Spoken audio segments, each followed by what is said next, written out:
All right, so I have gotten this question more than any other question basically ever in the past few weeks, and it's kind of a long story. So if you're new to the channel, I'm gonna catch you up to what the Fatsun even is, where it's at, what it means to the channel, and if you're not, then let's just have a quick history lesson, a walk down memory lane, if you will. So about a year ago, actually it's almost exactly a year ago, I unveiled the most ambitious project the channel has ever seen.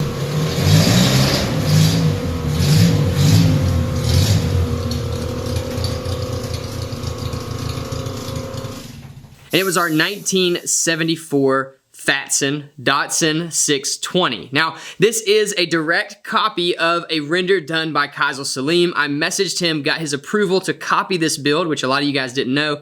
He said he was in for it, was totally cool with it, and so we started away at creating this rendering that was never supposed to be real. So just to catch you guys up real quick, we got this little Datsun, pulled everything out of it, and immediately started replacing the running gear. So the rear end is from a GMC Sierra 1500. It's 14 inches wider than the Datsun rear end. The front is been completely custom made. The whole front half of the frame was made by Chase and I, and we widened it 13 inches. We put an LS in it. We put a 4L60 in it just to blow up basically, and we built a custom drive shaft out of some LS parts, which placed the engine about in the center. It was a lot of work. We got the engine running really quickly thanks to the help of our friend Ty. Hey.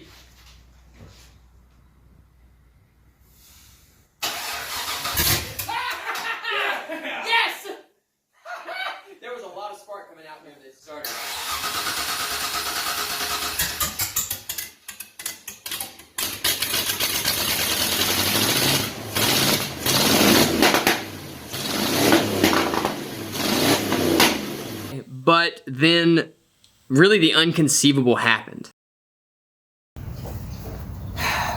It's one of those times I really don't want to film. I'm going to. If you're watching this, then hopefully that means this issue was resolved. But as of now, I have no YouTube channel.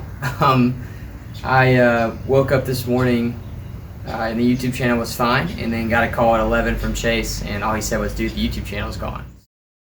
I had just quit my job literally that week, September 17th of last year, and the channel got stolen. This is my only means of income now, and it was just gone. And honestly, we might not have gotten it back if it wasn't for Aaron Palos from Life of Palos and Stradman. So Palos brought some attention to me and the other automotive YouTubers who were robbed, and then that got the attention of Stradman, James, and he was able to, through a bunch of different connections, get a lot of our channels back, but not all of them. So some guys lost their channels and just lost them.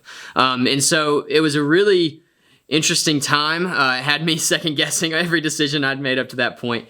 And it did a couple of things that were great for the channel, and then it did a couple of things that weren't great for the channel. So the good things it did is it forced me to kind of think of projects that I could do very cheaply, that I could make without any money because I didn't have any money, and that's where the Power Wheels build came from, and a few other builds that happened kind of in that area, a few other videos that happened in that era.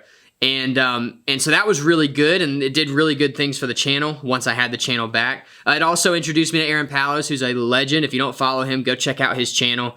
Super nice guy, super genuine, and the cool thing about him is he's the same person on camera as he is off camera, and I think that's important. I think it's really valuable, so go check him out. And then it also made me a lot more aware of how much more careful I need to be with my channel, and how much weight YouTube actually holds in my business right now. So the bad things that it did, well, we had just really built momentum with the Datsun. So the video of the LS getting put in had broken like 100,000 views in a week, which was huge for the channel. It's still huge. So, I mean, it's a lot of views, and it was doing really well, and then it just disappeared off the face of the planet, which really killed the momentum. We ended up getting the engine starting after that, and we continued to produce content on it, but it really slowed down. I mean, you know, you had a lot of new eyes on the build before the hack, and then after the hack, you just didn't have that, and so the views just continued to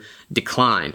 We continued to produce content on it. We made the cab lift up, as you guys know, and we redid that a couple of times to make it better. We set up our wiring harness. We built a full custom cage. We did all kinds of stuff we've never done before, basically in the name of making ourselves better fabricators for this channel.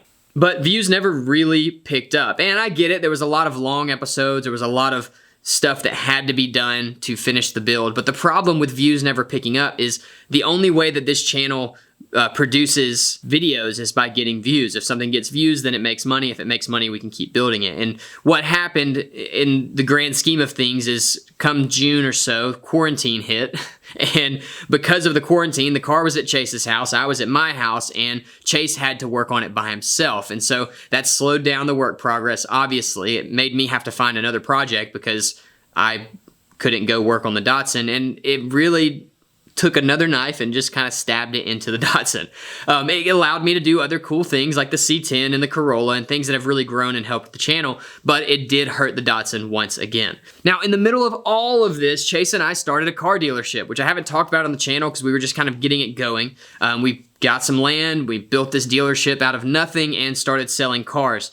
And the issue with that was balancing this new car dealership with YouTube and trying to figure out how that worked.